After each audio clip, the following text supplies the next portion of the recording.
Em pronunciamento ao vivo, o presidente Jair Bolsonaro retrucou difamações veiculadas na velha imprensa no que concerne a como passou para a reserva remunerada do Exército. No ensejo, o chefe de Estado fez severas críticas a Miriam Leitão e ao seu filho, rememorando o embate no qual deixou Matheus Leitão sem palavras. O mandatário rebateu. Alguns falam que fui expulso do Exército. Fui para a reserva remunerada do Exército quando fui eleito vereador no Rio de Janeiro, em dezembro de 88. O processo foi arquivado por 9-4. É igual a futebol, 7-1.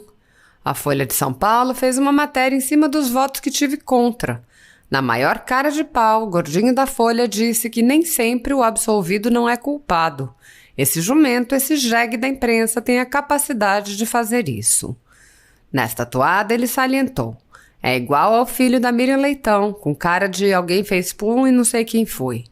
Entrou para me entrevistar sobre a ditadura militar. Perguntei que dia foi o golpe, então. Ele estava sem responder. Estava fazendo um livro. Mamãe contou para mim. Não contou tudo não, bebê. Contou só o que interessava para ela. Assista ao pronunciamento de Bolsonaro e ao vídeo mencionado pelo presidente. Tá, a gente aprendia a ser mais amigo, enfrentava dificuldade, tá? E depois eu tenho uma história maravilhosa com o Walter no ano de 1987. Esse não é o caso de contar aqui, não. O Walter aí, foi no mesmo dia, tivemos uma experiência aí, né? Diferente, não foi essa, não é que você está pensando, não. Era uma experiência aí profissional, e nós ficamos conhecidos, né? Ele continuou no Exército, eu saí do Exército. Alguns falam que eu fui expulso do Exército.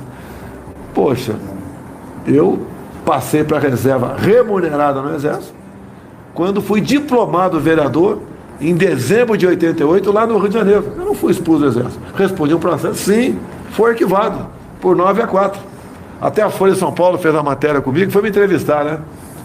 Daí foi 9-4, Marinho. É igual futebol, né? 7-1. Ganhou, né?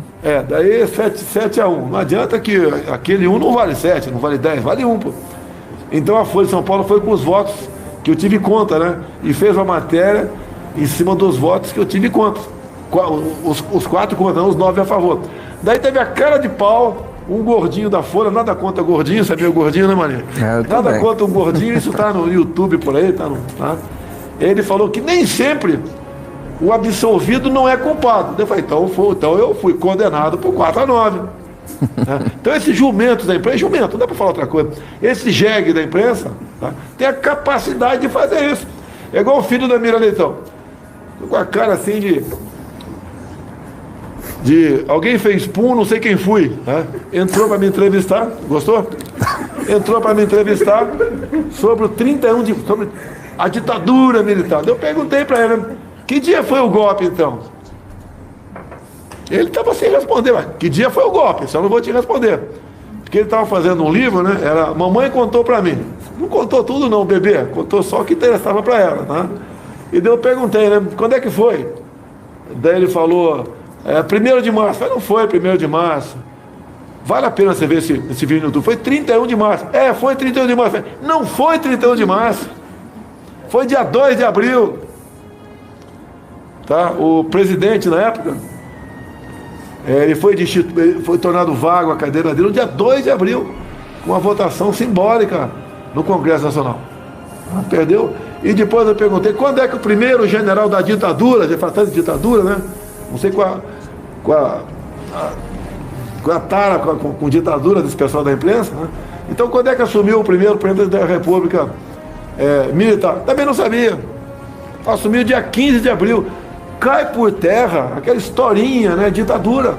Teve coisa errada, qualquer governo tem, no meu tem, pô.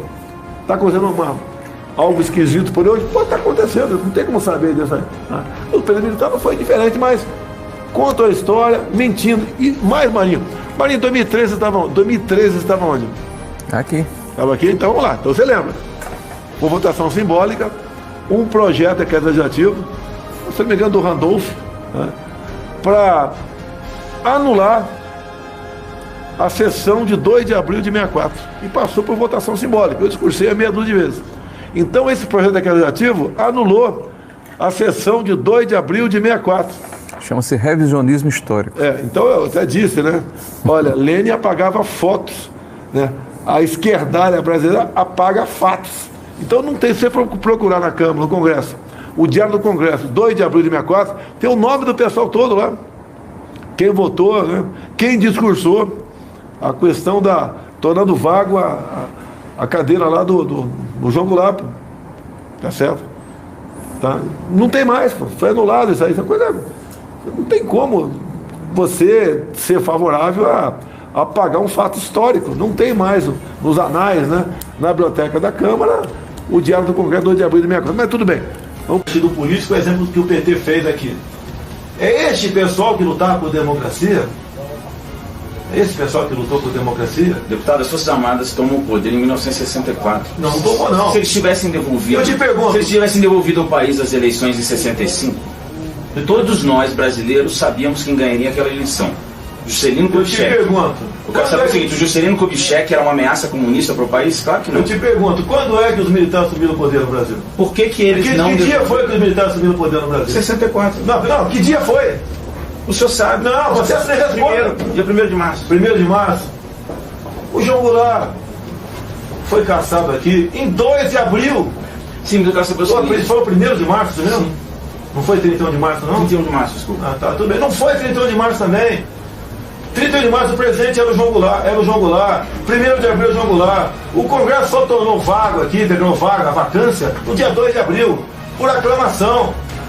E depois, dia 11 de abril, é que o Congresso, com votos de Ulisses Guimarães, com votos de Juscelino Kubitschek, elegeu o Castelo Branco presidente. Deputado, se os militares tivessem devolvido ao país as eleições de 65, não teria sido melhor? Se a esquerda naquela época não tentasse tomar o país e que queria impor uma ditadura aqui, não haveria 2 de abril de 64, nem 31 de março de 64, e nem 15 de abril de 64, quando o Castelo Branco foi eleito. Então você está pegando uma história, como sempre fazem comigo, o caso Maria do Rosário, daqui para frente, quando eu dei aquele toco nela, o que ela falou antes não interessa. O que a esquerda começou a fazer em 61, o PCdoB já mandava jovens universitários, esses jovens docentes que você se referiu agora há pouco, para a Real Academia Militar de Pequim, para estudar o quê? Em 61, em Pequim, na China, para estudar o quê? A sua preocupação é com o que eles estudavam e a ligação deles com o comunismo, não é isso? Não há dúvida. Não, sim, então tá. Qual era o temor de devolver ao país as eleições de 65 se o JK era a pessoa que ganharia aquela eleição? O JK foi inclusive apoiado pelos militares. Tá, né? Sim, o povo tinha total liberdade no Brasil. O povo ordeiro, de bem, trabalhador, honesto. 99,9% da população tinha toda a liberdade em nosso Brasil. O Congresso não fez a devida asepsia, não expurgou quem tinha que expurgar. Teve aqui o paternalismo. Tá? E o militar, ele não era o senhor absoluto da situação. 90% dos ministros eram civis. Casa Civil, os militares eram os seus ministros militares, a casa militar e chefe do ENFA. Deputado, não tinha liberdade de imprensa no Brasil. Deixa eu te falar. Tem um caso específico que eu faço uma reportagem uma vez, que eu conheci um rapaz no interior do Brasil, que ele sofreu de meningite naquele período. Por quê? Porque os militares não davam notícia ruim. Tinha uma epidemia de meningite no Brasil e a ditadura escondia isso para não dar uma notícia ruim. O que aconteceu? Esse rapaz pegou meningite e é um deficiente hoje no interior do Brasil. Eu contei essa história na revista Época. O senhor está falando que tinha liberdade para a população, mas essa história não é verdade. Tá? Olha só, a saúde no Brasil está uma maravilha atualmente. Pô. O PT e PMDB agora, né? O PSDB também está uma maravilha a educação no Brasil. Pegou um cara que tem meningite para contar uma história. Tá? Não, mas agora, teve uma epidemia, isso é um fato. Teve uma epidemia naquele censura, mas não tem epidemia. Tivemos de dengue epidemia também aqui agora. Epidemia. Sim, mas agora tem pessoa para falar, está tendo uma epidemia de epidemia. Em que ano foi isso daí, desse garoto de meningite? Que ano foi? Foi durante a ditadura, né? 73. Você queria o quê? Naquela época, a própria imprensa, né? Eu, por exemplo, nesse ano, 73, eu estava até 72, eu estava em Eldorado Paulista, eu entregava um jornal do Estado de São Paulo, chegava o jornal Estado de São Paulo. Censurado, chegava censurado. Peraí, vou te falar lá. Chegava o jornal 1 da tarde, eram 32 jornais, eu entregava os jornais lá. Era o jornalismo, dos trabalhos meus nessa época. Agora, a censura que havia em algum momento, tá, tinha relação de causa e efeito. Hoje em dia você pega um telefone celular e fala com o outro lado do mundo, né? 20 mil quilômetros de distância, né? Em fração de segundos. Naquela época, existiam sequestros de autoridades em andamento, planos mais mirabolantes possíveis de tomada de poder. Inclusive eu defendo o Pinochet, você não quer que eu fale isso aqui agora? Quando o Pinochet assumiu em 73, tinham 30 mil cubanos lá dentro. Queria que ele assumisse com flores para restaurar a democracia em seu país. Então, naquele tempo, muitas informações eram dadas por certos jornalistas, que inclusive os militares não tiraram das redações. E aquela matéria naquele dia não podia sair, ou no dia seguinte, 2 dias depois podia sair algumas matérias, para exatamente evitar que alguém fosse executado em cativeiro, entre outras coisas. Agora, pega as matérias censuradas da época e mostra hoje em dia, para mostrar o que foi censurado. Tem muitos jornalistas que diz que de brincadeira ou de sacanagem, linguagem que eles usam hoje em dia, que publicavam receita de bolo só para sacanear os militares. Se fosse uma ditadura, não teríamos apenas um jornal Grama aqui, não aquela infinidade de jornais que nós tínhamos no Brasil. O senhor acha que o senhor representa o pensamento dos militares que estão na ativa e não podem dizer? O senhor acha que essas suas defesas são aquilo que pensam a maioria dos militares que estão na ativa? Eu só entro em qualquer local, quer seja civil ou militar, convidado. Ok? Eu não vou no quartel, não sendo capitão do exército, não sendo convidado. Ok? E sou convidado para todos os eventos. Quando vou, o tratamento é excepcional. Ok? Qualquer que seja a unidade da Marinha, Aeronáutica ou Exército. É também das entidades civis, quando eu vou. Então, um tratamento excepcional para comigo. Eu tenho orgulho de ser deputado federal. E eu não sou honesto da boca para fora. Honestidade não é virtude, é dever. Devolvi em 2014 200 mil reais que a Friboi botou na minha conta. Fui citado por Joaquim Barbosa como o único deputado da base aliada que não foi comprado pelo PT. Não votei a reeleição do FHC. 200 mil reais na época. Não foi disso que eu quero. Então, olha só. Saber se o senhor representa esse pensamento que o senhor está falando. Não isso que o senhor está dizendo. Aqui, ó. Por que vocês têm esse livro aqui? Eu não entendo. Esse livro com fatos, com verdades. São fatos. Não é um livro de poema aqui. Tá? Desses que ficam escrevendo maravilhas de ser de esquerda, ficam pregando a perfeição hipotética por aí.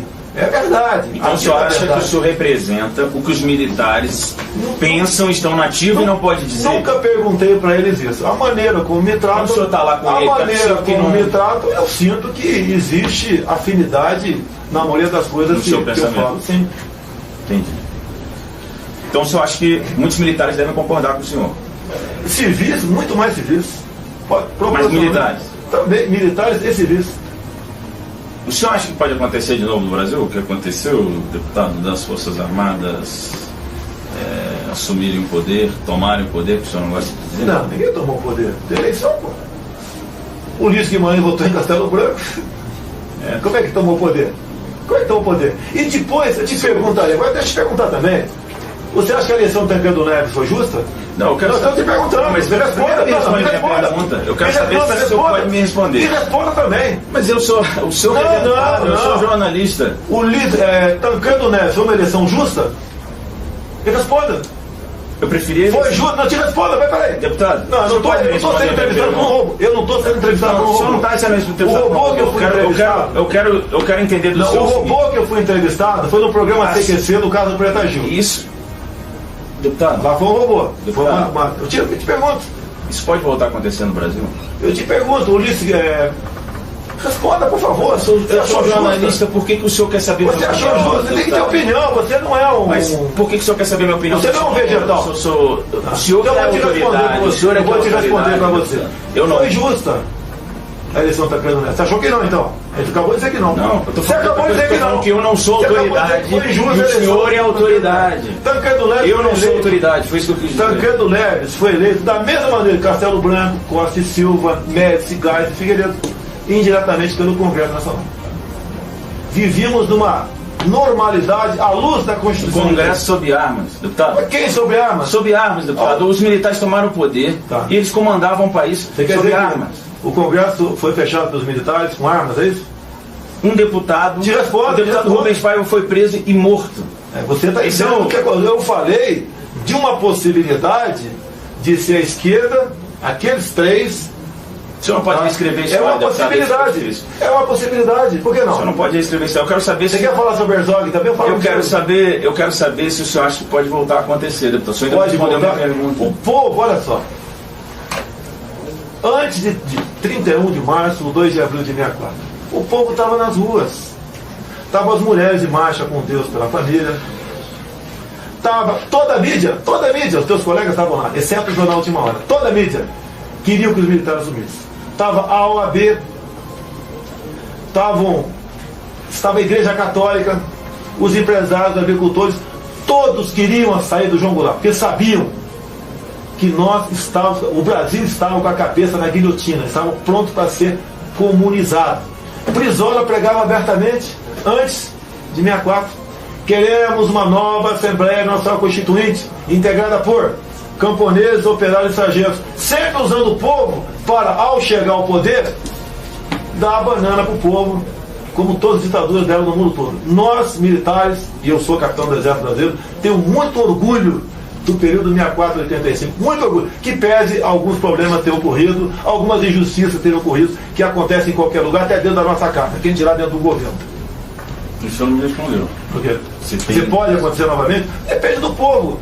O Exército, né, nunca fez parte de joguetes políticos. Ele sempre foi instrumento da vontade popular. Quem disse isso para o Geneton Moraes foi o ex-ministro Leônidas Pires Gonçalves. Então o senhor acha que pode? Não sei. Eu, pela minha democracia, pela minha liberdade, eu faço qualquer coisa.